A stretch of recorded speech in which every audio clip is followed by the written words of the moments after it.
शुरू। ठीक है, ज़्यादा हाई हेलो का समय नहीं है, हम सीधा चैप्टर पे आते हैं। कंट्रोल एंड कोऑर्डिनेशन तुम सबने बोला था, हम इसी को अपना टारगेट रखते हुए करेंगे।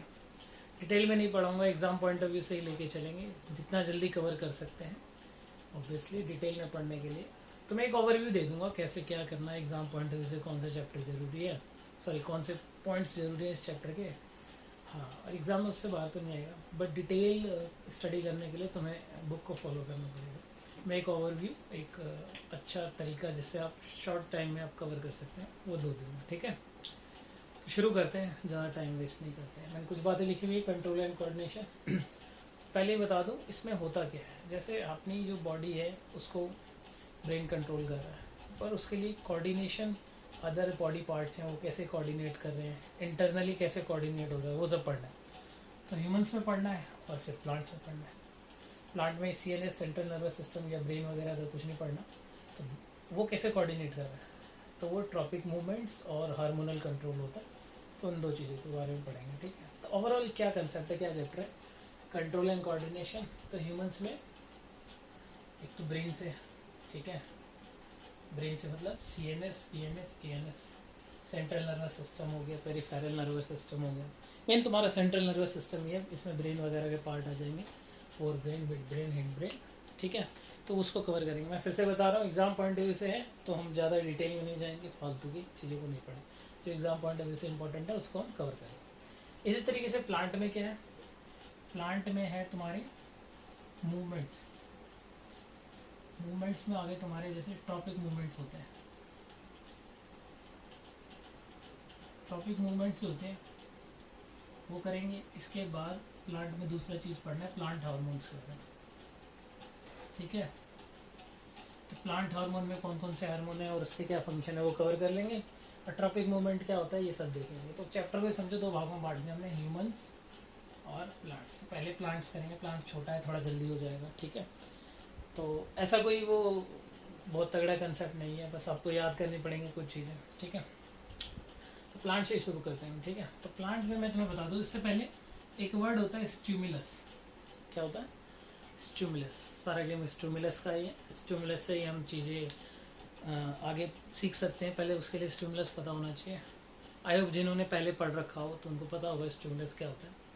स्टिमुलस क्या होता है, तो कोई ऐसी चीज़ जिसके लिए आप रिएक्ट करते हैं। ठीक है, तो वो स्टिमुलस होता है। तो जो प्लांट मूवमेंट करता है, बहुत प्रकार की मूवमेंट्स होती है प्लांट में, वो सारी स्टिमुलस के प्रति एक रिएक्शन होती है। ठीक है, तो फॉर एग्जांपल हमारे लिए किसी को प्यास लग गई है तो उसने पानी पी लिया, तो पानी पीना एक एक्शन है, प्यास लगना उसके लिए एक स्टिमुलस हो गया। ठीक है, धूप बहुत है तो आपने अपना छाता ऊपर कर दिया, तो धूप एक स्टिमुलस है जिसके प्रति आप रिएक्ट करें। इसी तरीके से प्लांट में जो मूवमेंट होती है, तो प्लांट के लिए एक ना एक स्टिमुलस की जरूरत पड़ती है। तो स्टिमुलस क्लियर है।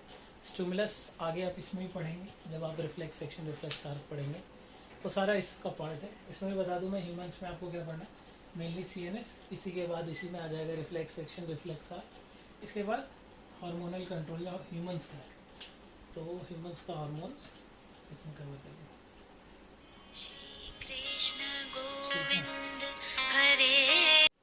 ठीक है, तो एनिमल्स के हार्मोन्स हम देख लेंगे, वही ज़्यादा ज़रूरी भी है। ठीक है, एग्जाम पॉइंट ऑफ व्यू से कहाँ से कौन सा हार्मोन निकलता है और उसका क्या फंक्शन। बट अभी प्लांट्स देख लेते हैं। प्लांट में ट्रॉपिक मूवमेंट देखना।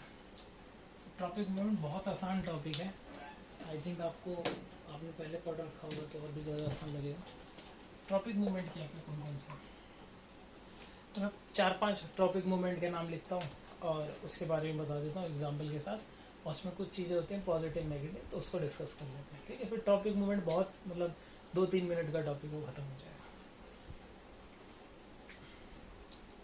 फोटोट्रॉपिज्म, हाइड्रोट्रॉपिज्म,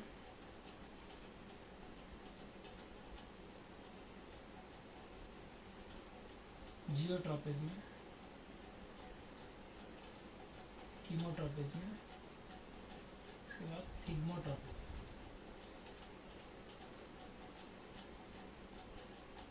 ठीक है, फोटो, हाइड्रो, जियो, केमो, कीम्यो और थिग्मो। ठीक है, ये सारे ट्रॉपिज्म के नाम है, ट्रॉपिज्म लिख लेना इसका। अच्छा, इसके नोट्स में दे दूंगा, तो अभी सिर्फ सीखो फिर कैसे क्या किसकी डेफिनेशन है, प्रॉपर डेफिनेशन कैसे क्या लिखनी। तो वही ग्रुप में डाल दूंगा, वो नोट्स वहाँ से देख लेंगे, ठीक है। तो सबसे पहले फोटोट्रॉपिज्म का देख लेते हैं। तो फोटोट्रॉपिज्म मतलब होता है मूवमेंट, और फोटो मतलब होता है, मैंने बताया साइंस के भाषा में फोटो का मतलब होता है सनलाइट या लाइट एज समझो। तो जब लाइट की तरफ मूवमेंट होती है प्लांट की, तो उसे हम बोलेंगे फोटोट्रॉपिज्म। तो इसका स्टिमुलस कौन होगा, कौन लाइट दे रहा है, तो सन लाइट। तो सन हमारे पास यहाँ स्टिमुलस का एक सोर्स हो गया जो कि अट्रैक्ट कर रहा है प्लांट्स को। तो फोटोट्रॉपिज्म क्या हो गया, movement of plants towards light. Easy. Hydro मतलब होता है वाटर, होता है ना। तो हाइड्रो मीन्स वाटर हो गया, तो वाटर की तरफ मूवमेंट्स, जैसे रूट्स होते हैं वो नीचे की तरफ पानी के लिए जाते हैं, तो that is hydrotropism. Movement of plants part जो कि कहाँ की तरफ जा रहे हैं, वाटर की तरफ, तो hydrotropism. Geotropism movement towards gravity. Chemical की तरफ मूवमेंट, सबका एग्जांपल देंगे अभी, पहले समझ लो। केमिकल की तरफ मूवमेंट केमोट्रॉपिज्म हो गया। थिग्मोट्रॉपिज्म ये एक्चुअली मूवमेंट वाला तुम्हारा ये जो है, इसमें जो स्टिमुलस है ये ह्यूमन टच हो सकता है या कुछ हो सकता है। जैसे एक प्लांट होता है टच मी नॉट, अगर आप उसको टच करेंगे तो अपनी जो पत्तियां हैं वो फोल्ड कर लेगा, तो थिग्मोट्रॉपिज्म वहाँ से आता है, ठीक है। मतलब ये सारे तो डिपेंड करते हैं ग्रोथ पे, क्योंकि हाइड्रोट्रॉपिज्म वाटर की तरफ जा रहा है तो ग्रोथ हो रहा है, इन सब। तो ये सारे ग्रोथ वाले ट्रॉपिज्म है, बट ये एक ऐसा ट्रॉपिज्म है इसका ग्रोथ से मतलब नहीं, इंडिपेंडेंट ऑफ ग्रोथ है, ठीक है। तो थिग्मोट्रॉपिज्म होता है यहाँ पे स्टिमुलस इसका टच होता है, ठीक है। टच मी नॉट प्लांट सुना होगा, ठीक है। तो टच मी नॉट वाला प्लांट थिग्मोट्रॉपिज्म दिखाएगा। तो ये ट्रॉपिज्म। अब ट्रॉपिज्म में एक जो जरूरी चीज़ है दैट इज पॉजिटिव और नेगेटिव। पॉजिटिव नेगेटिव, सभी पॉजिटिव नेगेटिव वाले। तो पॉजिटिव ट्रॉपिज्म होता है, पॉजिटिव मतलब होता है जो उसकी तरफ अट्रैक्ट हो रहा है, नेगेटिव जो उससे दूर जा रहा है। जैसे फॉर एग्जांपल फोटोट्रॉपिज्म लेते हैं, तो फोटोट्रॉपिज्म मतलब स्टिमुलस लाइट है, तो स्टिमुलस लाइट है तो हमारा जो लाइट का सोर्स है सन, उसकी तरफ प्लांट का कौन सा पार्ट जा रहा है, तो आप बोलोगे सर ये जो सूट्स मतलब टॉप पार्ट जो होते हैं वो सनलाइट की तरफ जा रहे हैं, तो वो आपका हो गया पॉजिटिव फोटोट्रॉपिज्म दिखाने वाला पार्ट है। बट जो रूट्स हैं क्या वो प्लांट की उसकी सन की तरफ जा रहे हैं, नीचे जा रहे हैं, तो जिससे जस्ट उल्टे जा रहे हैं। तो नेगेटिव फोटोट्रॉपिज्म दिखाने वाला जो प्लांट का पार्ट है वो रूट है, बट पॉजिटिव दिखाने वाला top of the plant shoot part है। बट फॉर जियोट्रॉपिज्म जो प्लांट का ऊपर वाला पार्ट है शूट, वो नेगेटिव ट्रॉपिज्म दिखाएगा जियोट्रॉपिज्म, बट पॉजिटिव कौन दिखाएगा, रूट्स, ठीक है। हाइड्रो मतलब पानी की तरफ। यूजुअली क्या होता है ना, हम तो रोज पानी नहीं देते हैं प्लांट में, तो सोर्स ऑफ जो वाटर होता है उनके लिए वो क्या है, that is ground water only. तो ग्राउंड वाटर की तरफ कौन मूवमेंट करता है, प्लांट का ऊपर पार्ट ऐसा तो नहीं जाता, रूट्स ही जाते हैं नीचे। तो रूट्स पॉजिटिव हाइड्रोट्रॉपिज्म दिखाएंगे, और नेगेटिव कौन दिखाएगा, जो टॉप ऑफ द प्लांट का पार्ट होगा, क्योंकि वो पानी की तरफ नहीं जा रहा, वो ऊपर ही जा रहा है। तो इसी तरीके से पॉजिटिव नेगेटिव देख लो। केमिकल वाला मतलब जैसे होता है, जैसे आपने फर्टिलाइजर वगैरह डाल दिए, तो फर्टिलाइजर वगैरह डाल दिए तो फर्टिलाइजर की तरफ कौन जाएगा, ऑब्वियसली रूट्स जा रहे हैं, तो रूट केमिकल जो ट्रॉपिज्म है उसकी तरफ जा रहा है, तो पॉजिटिव केमिकल ट्रॉपिज्म दिखा रहे हैं रूट, बट नेगेटिव कौन दिखा रहा है, तो ऊपर वाला पार्ट, ठीक है। तो ट्रॉपिक मूवमेंट खत्म हो गया, ट्रॉपिक मूवमेंट इतना सही था।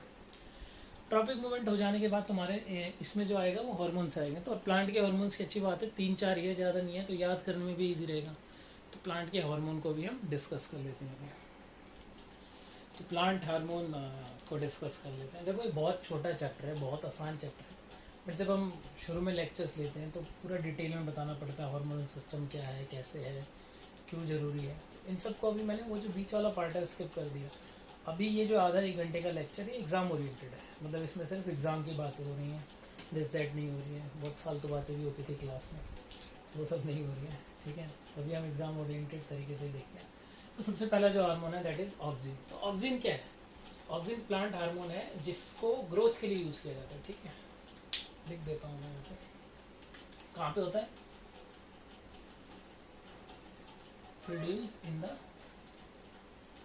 Stem tip. स्टेम टिप पे है, स्टेम मतलब जो टॉप वाला पार्ट है उसका, स्टेम तने की जो टॉप वाले पार्ट है उस पर पाया जाएगा।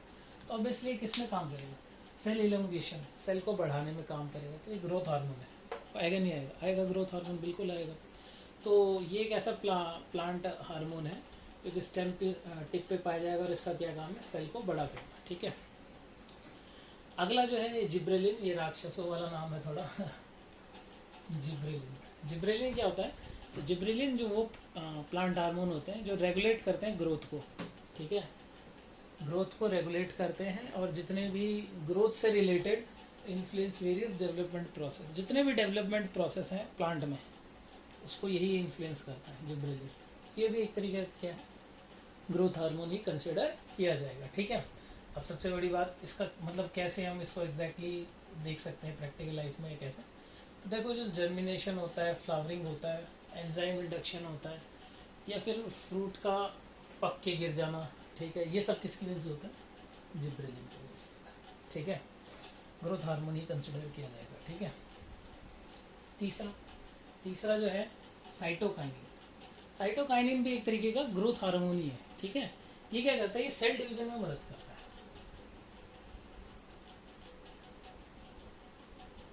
तुमको मैंने बताया था पहले, जब पहले पढ़े होंगे, सेल डिवीजन कैसे मदद करता है। एक सेल दो या दो से ज़्यादा भागों में टूट जाए, उसके बाद उसको प्रॉपर न्यूट्रिशन दी जाए तो वो पूरा अच्छे से ग्रो कर जाएगा, और इसी को हम सेल डिवीजन बोलते हैं। तो जहाँ सेल डिवीजन हो रहा है उसका मतलब ये समझो कि वो चीज़ ग्रो करने वाली है, न्यूट्रिशन अच्छा होना चाहिए। ठीक है, उसके बाद कौन सा बचा, कहाँ सेल डिवीजन जहाँ जहाँ होंगे तो ऑब्वियसली कहाँ पर पाया जाएगा ये, तो तुम्हारा जो एक्सिलरी बर्ड होता है उसकी ग्रोथ में। ठीक है, और जितने भी जहाँ से ग्रोइंग पार्ट होते हैं उन सब में पाया जाएगा साइटोकाइनिन। ABA, इसको ADA भी बोलते हैं, एब्सिसिक एसिड। ये एक ऐसा हार्मोन है जो ग्रोथ नहीं कराता। ठीक है, ये ग्रोथ को रोकता है। ठीक है, इनहिबिटेड्स ग्रोथ,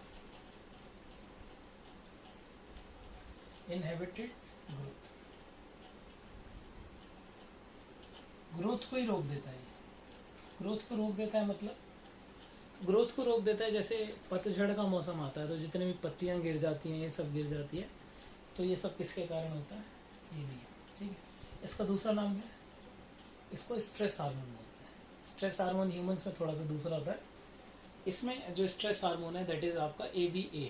ठीक है, ये क्या करते हैं, तो ये जो स्टोमेटा होता है ना, स्टोमेटा जहाँ से वाटर वगैरह लॉस होता है, स्टोमेटा का जो होता है क्लोज कर देता है कई बार, वाटर जो लॉस हो रहा है या फिर वहाँ से जितने भी प्रोसेस हैं उनको बंद कर देता है। ठीक है, एक तरीके से ही ग्रोथ को रोक देता है। ठीक है,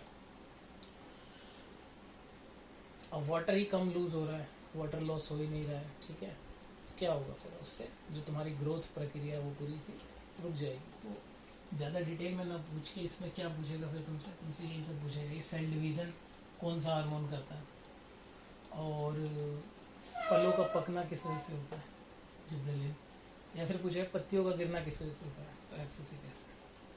तो तुम्हारे प्लांट हार्मोन जो थे इतने ही थे, 4 ही थे, वो ख़त्म हो गए। अब सीधा हम टारगेट करेंगे उसको, एनिमल वाले कंट्रोल एंड कोऑर्डिनेशन पार्ट को, ह्यूमन वाले कंट्रोल एंड कोऑर्डिनेशन पार्ट को, जिसमें हम कवर करेंगे ऑब्वियसली हार्मोन वाला सिस्टम पूरा कवर कर लेंगे, और उसके बाद अपना सेंट्रल नर्वस सिस्टम जिसमें ब्रेन आ जाएगा, रिफ्लेक्स सेक्शन, रिफ्लेक्स आर्गन है, और बाकी आई थिंक इस चैप्टर में फिर कुछ बचेगा नहीं। प्रीवियसली कुछ चीज़ें कट गई थी तो फिर भी मैं पूरी चीज़ें कवर करा दूँगा, जो बच गया या फिर जो नहीं कवर होगा उसको हम बाद में देखेंगे। ठीक है, लिखने की ज़रूरत नहीं है, ये सब तुम्हें एक नोट से मिल जाएगा, उसमें भी देख लेना। ठीक है, तो हार्मोन्स इन एनिमल्स हमको फटाफट देख लेने हैं। ठीक है, ह्यूमन बींग्स में कौन कौन से हार्मोन्स पाए जाते हैं, 3-4 चीज़ें पूछी जाएंगी। हार्मोन का नाम पूछ लेंगे, हार्मोन की लोकेशन पूछ लेंगे। ठीक है, उसके बाद उसका फंक्शन पूछ लेंगे, उसकी एग्जैक्ट लोकेशन कौन से ग्लैंड के पास पाया जाता है, कौन से ग्लैंड से रिलीज होता है, वो भी पूछ लेंगे। ठीक है, तो आपको ये सारी चीज़ें पता होंगी। सबसे पहले हम शुरू करते हैं। सबसे पहले थायरोक्सिन हार्मोन है। ठीक है, थायरोक्सिन हार्मोन है, उसके ग्लैंड का नाम उसके साथ में लिखा हुआ है, हालांकि तुम्हें उसमें मिल जाएगा, तुम्हारे नोट्स में मिल जाएगा सब कुछ, बट मैं तुम्हें बता देता हूँ। थायरोक्सिन हार्मोन है, थायराइड जो है उसके ग्लैंड का नाम है जहाँ से रिलीज होता है, और लोकेशन कहाँ पाया जाता है, तो गले के आसपास पाया जाएगा। तुमने देखा होगा कई आदमियों का थायराइड जो ग्लैंड होता है यहाँ पे नहीं, आयोडीन नहीं खाते हैं तो बड़ा हो जाता है, घेंगा बोलते हैं उसको, एक रोग होता है, एक डिजीज़ होती है। ठीक है, गॉइटर बोलते हैं इंग्लिश में वो हो जाता है। ठीक है, सबसे पहले बात तो इसका काम क्या है, थायराइड या थायरोक्सिन हार्मोन का, थायराइड ग्लैंड है, थायरोक्सिन हार्मोन का नाम। ठीक है, क्या काम है, तो देखो जितने बॉडी में मेटाबॉलिक प्रोसेस होते हैं ना उसको रेगुलेट करता है वो, कौन, थायरोक्सिन। मेटाबॉलिक प्रोसेस जैसे तुम भी कुछ भी खाते हो, प्रोटीन, कार्ब्स, फैट्स जो भी है, उसके डाइजेशन में, उसको अच्छे से पचने में, उसको क्विक डाइजेशन में, उसका मेटाबॉलिक जो एक प्रोसेस होता है उसमें सबसे इम्पोर्टेंट रोल कौन प्ले करता है, थायरोक्सिन। ठीक है, दूसरा जो हार्मोन है ग्रोथ हार्मोन, नाम से ही पता लग रहा है ग्रोथ हार्मोन है तो क्या होगा, रेगुलेट करेगा ग्रोथ को और डेवलपमेंट को, सिंपल सी बात है। अगला है एड्रेनलिन। जैसे तुमने एक स्ट्रेस हार्मोन देखा था उसमें ABA प्लांट में, तो हमारी बॉडी का स्ट्रेस हार्मोन एड्रेनलिन होता है। एड्रेनल ग्लैंड से निकलता है, कहाँ पाया जाता है, तो किडनी के आसपास होता है, ऊपर होता है किडनी से थोड़ा। क्या काम करता है, तो ये एक्चुअली एक स्ट्रेस हार्मोन है। तो इसका काम होता है ब्लड प्रेशर को रेगुलेट करते रहना, हार्ट बीट को। जैसे मान लो कोई सडन, कोई अचानक से कुछ है, कोई जैसे कोई स्टिमुलस आ गया अचानक से, तो उसके लिए अपनी बॉडी को ऐसे आपको प्रिपेयर कर देगा, ठीक है। फिर फटाफट एड्रेनलिन रश होता है, जिस वजह से आपका हार्ट बीट है, हार्ट प्रेशर है, ये सब कंट्रोल में रहता है, ठीक है। जैसे कुत्ता पीछे पड़ेगा, ठीक है, तो एड्रेनलिन जो हार्मोन है वो रिलीज़ होएगा और आपकी पूरी बॉडी में एक हार्ट बीट बहुत तेज़ हो जाएगी। ब्लड प्रेशर को, हार्ट बीट को, सबको ये मेटाबोलाइज करता रहता है। तो इसका ये काम है, इसको स्ट्रेस हार्मोन बोलते हैं। ह्यूमन स्ट्रेस हार्मोन एड्रेनलिन है, ABA प्लांट्स का। इंसुलिन, इंसुलिन हार्मोन जो है वो पेनक्रियास से निकलता है। पेनक्रियास कहाँ होता है, तो स्टमक थोड़ा सा नीचे होता है पेनक्रियास। इसका क्या काम है, तो ह्यूमन में जो ब्लड शुगर लेवल है उसको मेंटेन करना होता है। इंसुलिन जो होता है उसको ब्लड शुगर लेवल को मेंटेन करके रखता है। ब्लड शुगर लेवल को मेंटेन जो नहीं करते हैं, या जिनका शुगर लेवल ऊपर या नीचे होता है, उनको आर्टिफिशियली बाहर से इंसुलिन के शॉट लगाए जाते हैं, ठीक है। उनका इंसुलिन प्रॉपर काम नहीं कर रहा होता है, तो उनको बाद में इंसुलिन के शॉट्स लगाने पड़ते हैं आर्टिफिशियली। जो डायबिटिक पेशेंट होते हैं, डायबिटीज़ बीमारी हो जाती है, इसका इंसुलिन प्रॉपर रेगुलेट नहीं होता है, ठीक है, क्योंकि शुगर ही मेटाबॉलाइज नहीं हो रहा अच्छे से, तो वो बाद में। अगला जो हार्मोन है दैट इज सेक्स हार्मोन है, मेल और फीमेल का अलग अलग। टेस्टोस्टेरोन आ गया मेल और एस्ट्रोजन आ गया फीमेल, ठीक है। लोअर एब्डोमेन एरिया में ये पाए जाएंगे। ऑब्वियसली इसमें बहुत सारे चेंजेस होते हैं हमारी बॉडी में, प्यूबर्टी वगैरह से रिलेटेड हो गए, तो सब उसको कंट्रोल कौन करता है, आपका ये बता दूँगा, ठीक है। तो हार्मोन सिस्टम में आपको एग्जाम पॉइंट ऑफ व्यू से बता रहा हूँ, जैसे बहुत डिटेल में जा सकते थे इसमें। आपको हार्मोन के नाम, उनके ग्लैंड, उनकी लोकेशन और एक पार्ट और है जो फंक्शन, जो मैंने समझा दी, वो पता होना चाहिए, बस इससे ज़्यादा कुछ नहीं आता, ठीक है। स्ट्रेस हार्मोन कौन सा है और शुगर लेवल कौन कंट्रोल करता है, फंक्शन से याद कर सकते हो तुम, ठीक है। इसके बाद सिर्फ एक छोटा सा टॉपिक बचता है इसमें, and that is CNS। CNS मतलब सेंट्रल नर्वस सिस्टम, उसी में ब्रेन आ जाएगा। फिर ब्रेन के फंक्शन पढ़ लेंगे, रिफ्लेक्स एक्शन और रिफ्लेक्स आर्क, रिसेप्टर इफेक्टर्स, ये एक अलग टॉपिक है, उसी में अब हम कवर कर लेंगे, ठीक है। फिर पूरा चैप्टर ही खत्म हो गया और कुछ बचा ही नहीं इसमें, ठीक है। तो नर्वस सिस्टम देख लेते हैं। नर्वस सिस्टम इम्पोर्टेंट भी है और थोड़ा समझने वाला भी है। नर्वस सिस्टम जो ह्यूमन बॉडीज़ में है, उसमें 3 पार्टों में इसको बांट सकते हैं। मैं फिर बोल रहा हूँ 3 पार्ट हैं, तीनों को हम अलग से भी पढ़ सकते हैं, डिटेल में पढ़ सकते हैं, बट अभी एग्ज़ाम ओरिएंटेड है, तो जो एग्ज़ाम ओरिएंटेड चीज़ें हैं मैं वही कवर करा रहा हूँ, तो इसलिए मैं आपको CNS ही डिटेल में पढ़ाऊँगा। PNS CNS का इतना कोई रोल नहीं है, फिर भी बता देता हूँ थोड़ा सा।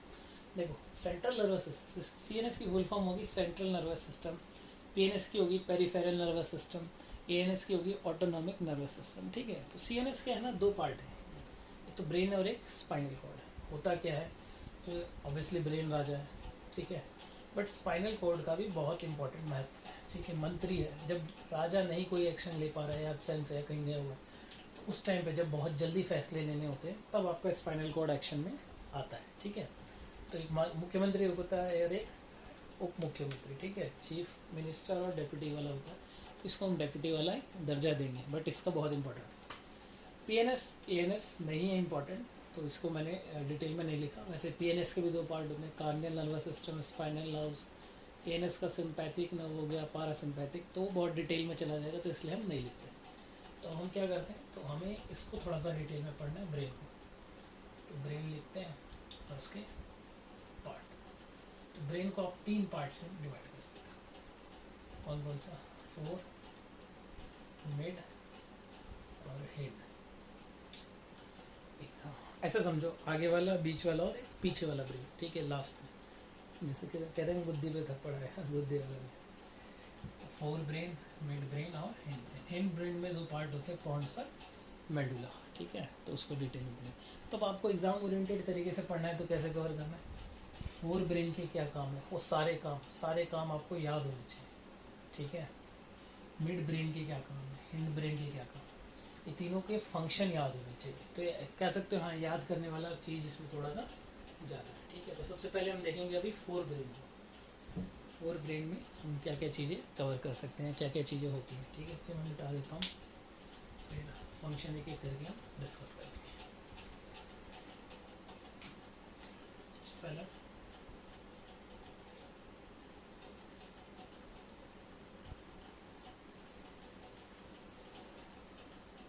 सेरेब्रम, इसका दूसरा नाम क्या है, सेरेब्रम। सबसे पहला पार्ट, सबसे पहला जो और इम्पोर्टेंट है, दिमाग जो है हम सोचने वाला काम फोर ब्रेन का,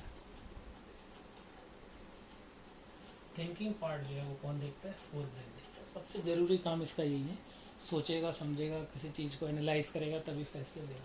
तो सोचने वाला काम फोर ब्रेन। दूसरा, जितने भी वॉलेंट्री एक्शन होता है,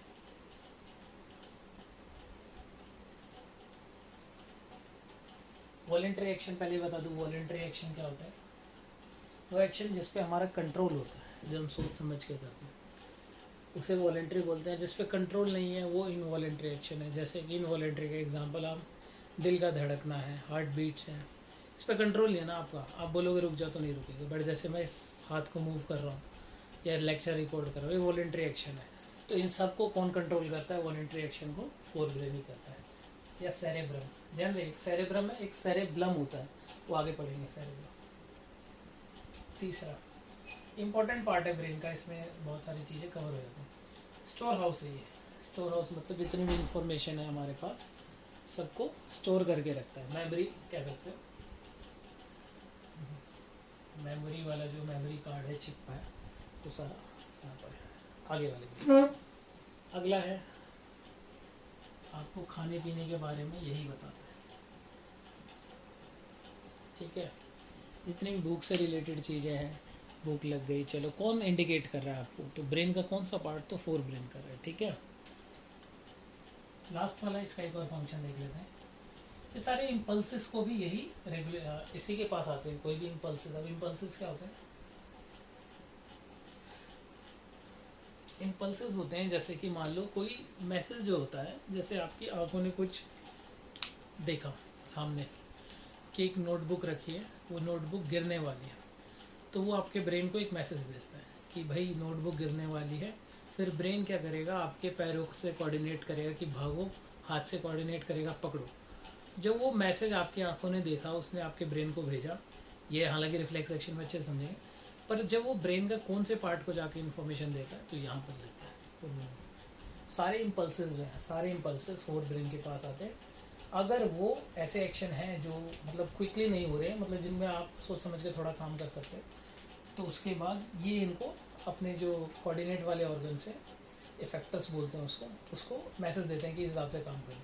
पर मैसेज कहाँ रिसीव होता है, जो आपकी आँखें हैं वो एक रिसेप्टर है, रिसीव कर रहा है मैसेज, ओह सॉरी भेज रहा है मैसेज। तो वो क्या करता है, वो आपको कहाँ पर भेजेगा, ब्रेन के फोर ब्रेन वाले पार्ट पर भेजेगा। इम्पल्सेस कौन सी जगह जाते हैं, तो आपके फोर ब्रेन में जाते हैं, सेरेब्रम। इतने सारे काम है। अब इनमें एग्जाम से कैसे क्वेश्चन आएंगे, कोई काम दे देगा और पूछेगा कि कौन से ब्रेन के पार्ट से रिलेटेड है, या फिर आपको ब्रेन का पार्ट दे देगा, बोलेगा इसके फंक्शन लिख दो। 4-5 फंक्शन है, इसको तो आप लिख सकते हो अच्छे से। ठीक है, अगला जो होगा वो दैट इज हमारा मिड ब्रेन। ठीक है, मिड ब्रेन का कोई स्पेसिफिक नाम बोलोगे तो कोई स्पेसिफिक नाम नहीं है। ठीक है, मिड ब्रेन का कोई स्पेसिफिक नाम नहीं है। काम क्या है इसका, तो मिड ब्रेन का ऐसा कोई खास काम नहीं है। पहला तो यही, जैसे ये आपका फोर है, ये मिड है और ये हिंड है, तो ये वाला जो पार्ट है ये आपका मिड ब्रेन है, ये कनेक्ट करेगा। यही एक बहुत ज़रूरी काम होगा। ये क्या कर रहा है, कनेक्ट कर रहा है आपके फोर ब्रेन और हिंड ब्रेन, तो ये मिड ब्रेन हो गया। ठीक है, दूसरा इसका दूसरा जो सबसे ज़रूरी काम है, ये आपकी विज़न, हियरिंग, मोटर कंट्रोल्स, जगना, उठना, ठीक है, अलर्टनेस, टेम्परेचर रेगुलेशन, जितने भी वर्क काम बोले ये सब यही करता है। ठीक है, दिखने में बहुत छोटे हैं, बट जैसे आप सोए हैं, सुबह उठिए, कैसे उठिए, तो आपका ब्रेन एक्टिव था, वो पार्ट कौन सा एक्टिव था, मिड ब्रेन था। फिर से बता देता हूँ, स्लीप या वेक लिख देता हूँ, स्लीप या वेक। ठीक है, हालांकि लिखने की ज़रूरत नहीं है, वो तो मिल ही जाएगा तुम्हें नोट्स में। ठीक है, स्लीप या वेक हो गया, उसके बाद अलर्टनेस हो गया। अलर्टनेस के बाद जो बॉडी का टेम्परेचर होता है उसको रेगुलेट करता है, टेम्परेचर रेगुलेशन। ठीक है, आपका जो देखना है, सुनना है, ठीक है, मोटर कंट्रोल है, ये सब कौन करता है? मिड ब्रेन करता है। बहुत इंपॉर्टेंट पार्ट है ये भी। ठीक है, तो मिड ब्रेन के फंक्शंस आपको याद होने चाहिए। आगे जो सबसे ज़रूरी चीज़ है दैट इज़ आपका थर्ड हिंड ब्रेन है, इसको मिटा देता हूँ।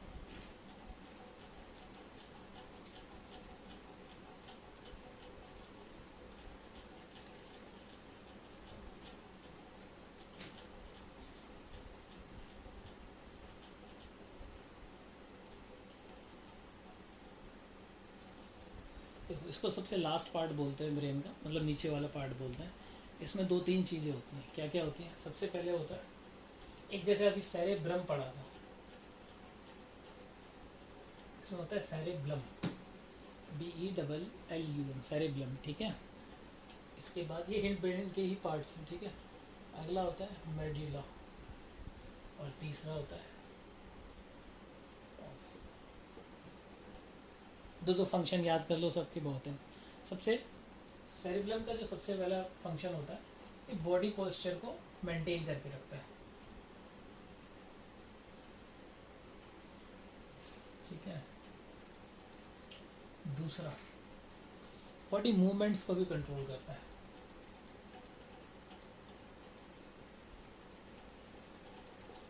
जैसे आप बैठे हुए हैं, अनकॉन्शियस हो जाते हैं, तो सबसे पहले आप गिर जाते हैं। अनकॉन्शियस होने का मतलब आपका ब्रेन है वो थोड़ी देर के लिए बंद हो गया। ठीक है, तो कौन सा पार्ट बंद हो गया? ये वाला पार्ट बंद हो गया, क्योंकि यही बॉडी के पोस्चर को मेंटेन करके रखा है। और मैं खड़ा हूँ, अभी मैं खड़ा हूँ क्योंकि मेरा जो ये वाला पार्ट है ब्रेन का, तो मेरे पोस्चर को मेंटेन करने में मेरी मदद कर रहा है। ठीक है, बट अगर ये इनएक्टिव हो गया तो आप अपना बॉडी पोस्चर मेंटेन ही नहीं कर पाएंगे, बॉडी मूवमेंट नहीं कर पाएंगे। ठीक है, नेक्स्ट इज मेडुला। मेडुला का क्या फंक्शन है? ये ज़्यादातर इनवॉलेंट्री एक्शन अभी बताया मैंने, वो एक्शंस जिन पे आपका कंट्रोल नहीं है। तो ये वो कौन से एक्शन होंगे? ब्लड प्रेशर को रेगुलेट करना, हार्ट बीट, जितने भी इनवॉलेंट्री, जैसे एक तुम बोल सकते हो वॉमिटिंग, ये सब कौन कंट्रोल कर रहा है? ये सब हमारा मेडुला कंट्रोल कर रहा है। पॉन्स, तो ये भी इनवॉलेंट्री एक्शन करता है, बट ये रेस्पिरेशन से रिलेटेड है। रेस्पिरेशन से मतलब कैसे? जैसे सांस ले रहे हैं। ठीक है, जितने भी इनवॉलेंट्री एक्शन है जो रेस्पिरेशन से रिलेटेड है, रेगुलेशन ऑफ रेस्पिरेशन वाले काम को पॉन्स कर रहा है। ठीक है, तो ब्रेन के कुछ पार्ट थे, फिर से बता दूँ। पॉन्स, मेडुला और सेरेब्रम, ये तीनों किसके पार्ट हैं? हिंड ब्रेन के। इससे पहले आपने क्या देख लिया था? मिड ब्रेन देख लिया था, और उससे पहले क्या देख लिया था? फोर ब्रेन का ही दूसरा नाम सेरेब्रम है। हिंड ब्रेन में एक आता है सेरेब्रम, मिड का कोई नाम स्पेसिफिक नहीं है। इतना पढ़ लो ब्रेन के लिए तो बहुत ज़्यादा हो जाएगा। ठीक है, मतलब ब्रेन के फंक्शन तुम्हें याद होने चाहिए, तभी तो लिख पाओगे। अब रह गया तुम्हारा एक रिफ्लेक्स एक्शन, रिफ्लेक्स आर्क। एक और चीज़ रह गई, दैट इज़ फीडबैक मैकेनिज्म, किसे कहते हैं। तो ये 3 पार्ट और कवर कर लेते हैं, फिर चैप्टर हो जाएगा हमारा खत्म। ठीक है, जब भी वीडियो देखो तो एक बार तो स्लो में देख लेना, दूसरी बात इसको 2x पे देखना, फिर तीसरी बार भी 2x पे देखना, ताकि रिवीजन होता है।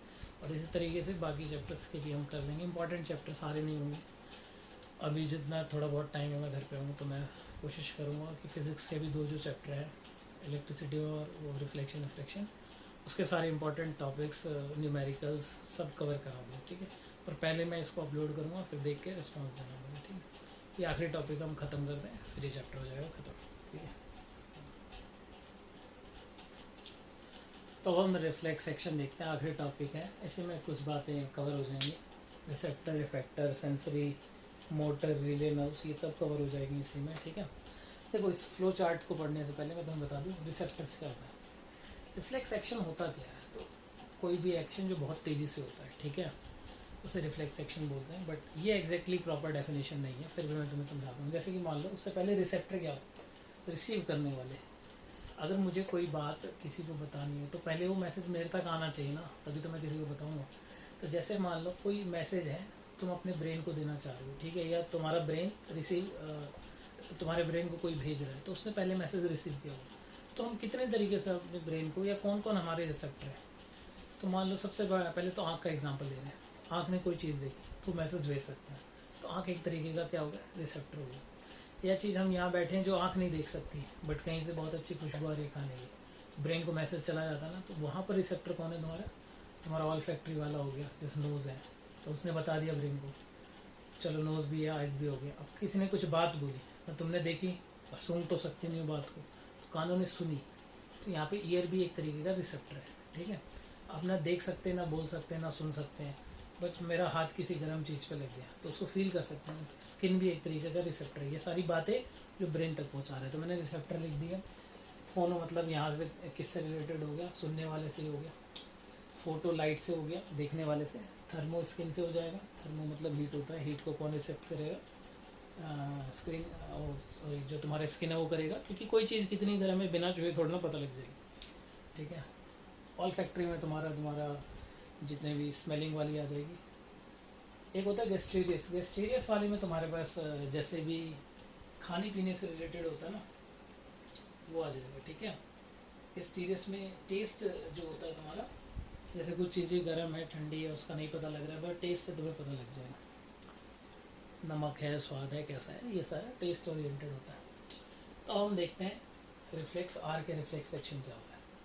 तो रिफ्लेक्स सेक्शन की जो प्रॉपर डेफिनेशन होती है, वो एक ऑटोनोमिक प्रोसेस है जो कि किसी भी स्टिमुलस के प्रति रिएक्ट करता है, ठीक है। ऑटोनोमस नर्वस सिस्टम बताया था ना, उसका यहीं पे यूज़ है। स्टिमुलस क्या होता है, तो स्टिमुलस बताया था कोई ऐसी चीज़ जिसके लिए तुम एक्शन करते हो, ठीक है। तो एक एग्जांपल ले लेते हैं अपनी तरफ से। स्टिमुलस में क्या ले लेता हूँ, हीट ले लेता हूँ, हीट ले लेता हूँ। हीट एक ऐसी चीज़ है जिसके प्रति मैं रिएक्ट करूँगा। जैसे कि मान लो कोई गर्म बर्तन है, ठीक है, गर्म बर्तन है, उसको मैंने टच कर दिया, तो हीट वहाँ पर मेरे लिए स्टिमुलस है, उसके लिए मैं रिएक्शन करूँगा। क्या रिएक्शन करूँगा, हाथ हटा लूँगा या हाथ लगाए रखूँगा, वो डिपेंड करेगा सिचुएशन पे। तुम बोलोगे हाथ हटा लगाए रखूँगा, वो कैसे डिपेंड करेगा, तो हाथ जानबूझ के छू रहा हूँ, मेरे को ठंड लग रही है, मैंने जानबूझ के छुआ, तो वो भी एक केस हो सकता है। बट मैं तुम्हें बता रहा हूँ यहाँ पे स्टिमुलस क्या, हीट है। रिसेप्टर ऑर्गन क्या है, यहाँ पे स्किन एक रिसेप्टर ऑर्गन है जो उसको फील करके आगे पहुँचा रहा है, ठीक है। रिसेप्टर ऑर्गन सेंसरी नर्व्स को मैसेज देगा। सेंसरी नर्व्स कहाँ जाएंगी, स्पाइनल कॉर्ड। तुम्हें बताया था जब बहुत जल्दी फैसले लेने होते हैं तो ब्रेन से पहले कौन रिएक्ट करता है, स्पाइनल कॉर्ड। बहुत तेज़ी से काम करवाना है तो स्पाइनल कॉर्ड ही मैसेज भेज देगा कि क्या एक्शन लेना है क्या नहीं। इसलिए इसको जो होता है रिफ्लेक्स एक्शन बोलते हैं। ये ब्रेन से पहले यही कंट्रोल करके आपको भेज देता है, ठीक है। स्पाइनल कॉर्ड जो हो मोटर नर्व्स के थ्रू इफेक्टर ऑर्गन को कोई मैसेज देगा। इफेक्टर ऑर्गन कौन से होते हैं, जो उसके लिए रिएक्ट करें। जैसे कि इफेक्टर ऑर्गन है, मान लो तुम्हारा स्किन ने टच किया तो तुम्हारे पैरों को इफेक्टर ऑर्गन है बोला वहाँ से हट जाओ, या हाथ को बोला हाथ हटा लो, ठीक है, इफेक्टर ऑर्गन।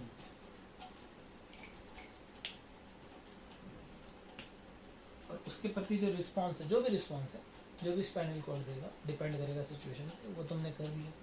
इस पूरे एक्शन को हम क्या बोलते हैं, रिफ्लेक्स एक्शन बोलते हैं, ठीक है। एक चीज़ और, इस दोनों को ज्वाइन करने वाले को हम रिले नर्व्स बोलते हैं, डायरेक्ट नहीं मिलती हैं। और ये पूरा जो रिएक्शन है, ये जो एक्शन है रिफ्लेक्स एक्शन है, इस पूरे पाथ को, ये पाथ बन गया ना, ऐसे गया ऐसे आ गया, एक आर्क बन गया, तो इस आर्क को ही हम क्या बोलते हैं, रिफ्लेक्स आर्क बोलते हैं। क्या बोलते हैं, रिफ्लेक्स आर्क। तो वो पाथवे जो किसी भी नर्व इम्पल्सिस को पूरा करने के लिए लिया गया, तो उसको ही, उस पाथ को ही हम रिफ्लेक्स आर्क बोल देते हैं। तो इसी तरीके से स्टिमुलस चेंज कर देगा तुम्हारा, कोई भी स्टिमुलस दे देगा, उसके लिए तुम्हें रिसेप्टर ऑर्गन और इफेक्टर ऑर्गन भरने को आ जाएगा, तो तुम इजीली भर सकते हो, ठीक है। तो रिफ्लेक्स एक्शन खत्म हो गया, इसमें कुछ था ही नहीं। इस पूरे पाथ को मैंने बता ही दिया, क्या बोलते हैं, रिफ्लेक्स आर्क बोलते हैं। रिसेप्टर पता ही लग गया तुम्हें, इफेक्टर पता ही लग गया तुम्हें, ठीक है। तो अब इसमें क्या बचा, अब एक टॉपिक और बचा था, आई थिंक फीडबैक मैकेनिज्म बच गया। तो फीडबैक मैकेनिज्म की बहुत ही सिंपल सरल डेफिनेशन है जैसे आपकी बॉडी एक क्या है, एक सिस्टम है पूरा। सिस्टम में कुछ कुछ फंक्शंस रोज रेगुलेट्स करने होते हैं कि तुम्हें चेक करना होता है, तुम्हारा चेक करना होता है कि ये काम ठीक से हुआ है नहीं हुआ। तो ब्रेन क्या करता है, रात में एक मैकेनिज्म चलाता है, वो पूरी बॉडी ऑर्गन्स के पास जाता है और पूछता है, एक फीडबैक लेता है। फीडबैक फॉर्म तुमने भरा ही हो, पूछता है हाँ ये बताओ कि क्या इस टाइम पे जब आपने शुगर मेटाबॉलिज्म करना था तो इंसुलिन आया था आपके पास, बॉडी और एग्जांपल समझाने के लिए बता रहा हूँ। तो हाँ या ना का एक फीडबैक भरेंगे, हाँ आया था या नहीं आया था। तो उसी फीडबैक पे हमारे बॉडी के अंदर जो भी कमियाँ होती हैं ब्रेन उसको इंडिकेट करता है, ठीक है। जैसे कि मान लो तुम्हारा लीवर अच्छे से काम नहीं कर रहा है, तो फीडबैक मैकेनिज्म के दौरान वो पकड़ा गया कि लीवर अच्छे से काम नहीं कर रहा, तो वो बॉडी के आउटर पार्ट पे ऐसा इम्पल्स ऐसा एक्शन दिखाता है ब्रेन कि आपको बाहर से समझ आ जाएगा कि नहीं मेरा ये ऑर्गन या ये वाला काम ढंग से नहीं हो रहा है, ये हार्मोन ढंग से रिलीज नहीं हो रहा, ताकि आप उसके लिए कुछ एक्शन ले सकें बाहर से, ठीक है। तो फीडबैक मैकेनिज्म तुम्हारा आ सकता है। फीडबैक मैकेनिज्म क्या है, तो feedback mechanism regulates the action of the hormones, ठीक है। क्यों जरूरी है, और अगर फीडबैक ही नहीं मिलेगा तो कोई ऑर्गन काम ही नहीं कर रहा और नहीं कर रहा और वो ख़राब हो गया, पता भी नहीं लगा और हमें वो ख़राब हो गया, तो उसके लिए फीडबैक जरूरी है। तो फीडबैक मैकेनिज्म से भी क्वेश्चन आ जाते हैं, ठीक है। हमारी बॉडी में जो एक्शन होता है इसको इलेक्ट्रिक इम्पल्सिस के नाम से भी जाना जाता है, क्योंकि ये बहुत तेज़ी से होता है, इलेक्ट्रिसिटी की स्पीड भी बहुत तेज़ी से, तो उससे कंपैरिजन किया हुआ इन्होंने, इसलिए इलेक्ट्रिक इम्पल्स बोला जाता है इसको, ठीक है। और क्या बची है, आई थिंक और कुछ ज़्यादा है नहीं इस चैप्टर में, बाकी कुछ बच गया होगा तो अपनी रेफरेंस बुक एनसीईआरटी के क्वेश्चन प्रीवियस ईयर देख लेना। बाकी जो मेन थीम है इस चैप्टर का वो यही है, आई होप आपको क्लियर हो गया होगा। इसके बाद कौन सा चैप्टर कराना है बता देना मुझे, नीचे लिख देना कमेंट्स में, ठीक है। अब मैं 5-6 दिन थोड़ा फ्री हूँ तो मैं कोशिश करूँगा ज़्यादातर लेक्चर रिकॉर्ड्स करके एग्ज़ाम पॉइंट ऑफ व्यू से बहुत डिटेल मैंने कवर करा के आप सभी को प्रोवाइड करूँ, ठीक है। ठीक है।